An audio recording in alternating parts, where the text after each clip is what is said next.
Hello everyone, welcome back to my YouTube channel. আমার চ্যানেলের প্রথম ব্লগ ভিডিওটা আমি রথযাত্রার উৎসব দিয়ে শুরু করছি। গুপ্তিপাড়ার বিখ্যাত রথযাত্রা উৎসব সম্পর্কে কম বেশি সবাই জানেন, তবে গুপ্তিপাড়ায় থেকে রথযাত্রার খুব একটা ভিডিও শেয়ার করা হয়ে ওঠেনি। তাই ভাবলাম উল্টো রথযাত্রার কিছু মুহূর্ত সবার সাথে তুলে ধরি। প্রথম রথটান হয়েছিল দুপুর 12টার সময়। সকলের মনে এত খুশি আনন্দ, আসলে এই 7টা দিন না ভীষণ মজায় কাটে। আর এত তাড়াতাড়ি কেটে যায় বোঝাই যায় না, মনে হয় এই তো সেদিন রথ এলো, আবার চলে যেতে হবে। তবে এই কটা দিন খাওয়া দাওয়া ঘোরাফেরা আনন্দ মজা সবকিছু নিয়ে ভীষণ ভালো কাটে, ভীষণ মজায় থাকি আমরা। আকাশটাও না দেখতে ভারী সুন্দর লাগছিল, আর এটা হলো জগন্নাথ দেবের প্রসাদ, যেটা রথ থেকে ছোড়া হচ্ছিল। আর পেছনে বহু কীর্তনের দল গান করতে করতে যাচ্ছিল, আর বহু মানুষের ভিড় ছিল।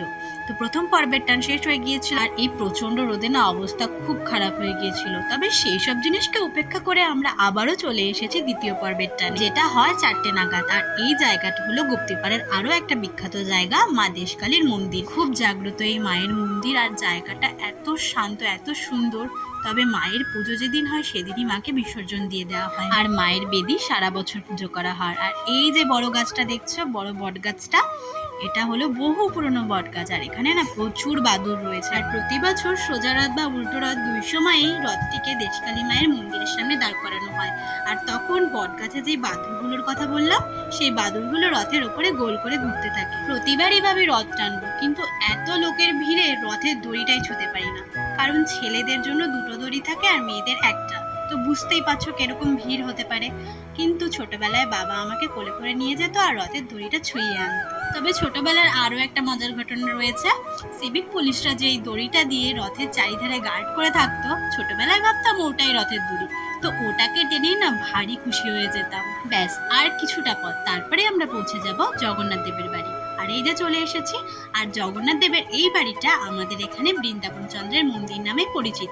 চলো এবার যাওয়া যাক মন্দিরের ভেতরে। কালকে কিন্তু বিশাল ভিড় ছিল, মন্দিরে দাঁড়ানোর জায়গা ছিল না।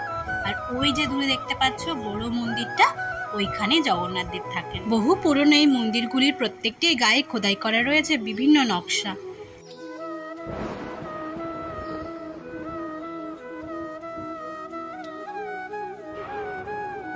তো ওনারা চলে এসেছেন নিজেদের বাড়িতে। কি সুন্দর লাগছে তাই না? আর এখন বাড়ি ফেরার পালা। তো বাড়ি ফেরার পথে পাশেই দেখতে পাবে বহু পুরনো সেনবাড়ি, যদিও এখন এখানে কেউ আর থাকেন না। আর সেই দিন যেহেতু মেলার শেষ দিন ছিল, তাই ভাবলাম একটু মেলাটা দেখতে দেখতেই বাড়ি যাই। আর মেলায় ঢুকতে চারিদিক থেকে গরম গরম জিলাপি, মুগলাই, এগ রোল আরো অনেক খাবারের গন্ধ ভেসে আসছিল। কোনটা ছেড়ে যে কোনটা খাবো বুঝতেই পারছিলাম না।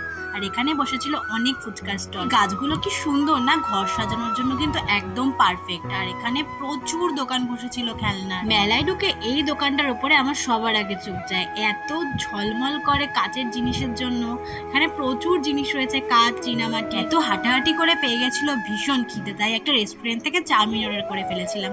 এবার পালা বাড়ি ফেরার, আবারও 1 বছরের অপেক্ষা। ভিডিওটা যদি তোমাদের ভালো লেগে থাকে তাহলে একটা লাইক করে দিও। আর যদি কোথাও কোনো ভুল বলে থাকি বা ভুল কিছু করে থাকি তাহলে অবশ্যই কমেন্টে জানিও। তো টাটা, আজকের ভিডিওটা এতটুকুই। ভিডিওটা ভালো লাগলে চ্যানেলটাকে সাবস্ক্রাইব করে দিও।